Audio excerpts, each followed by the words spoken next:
2026 సంవత్సరం, అందులోనూ రాష్ట్ర రాజధాని హైదరాబాద్లో క్షుద్ర పూజలు, మూఢనమ్మకాలు కలకలం సృష్టిస్తున్నాయి. హైదరాబాద్లోని మణికొండ శివానగర్లో అమావాస్య రోజు ఓ కుటుంబం నిర్వహించిన ప్రత్యేక పూజలు వివాదానికి, ఉద్రిక్తతలకు దారితీశాయి.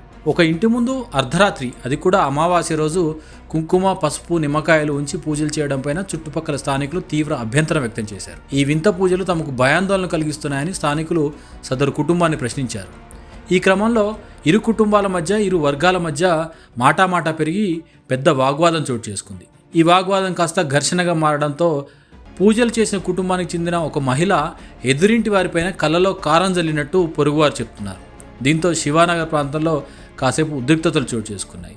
ఇరుగు పొరుగు అంతా కలిసి ఆ కుటుంబంలోని మహిళలపైన చెప్పులతో దాడి చేశారు. ఈ సమాచారం అందుకున్న రాయదుర్గం పోలీసులు వెంటనే ఘటనా స్థలానికి చేరుకొని పరిస్థితిని అదుపులోకి తీసుకున్నారు. ఈ ఘటనపైన కేసు నమోదు చేసి దర్యాప్తు చేస్తున్నారు రాయదుర్గం పోలీసులు.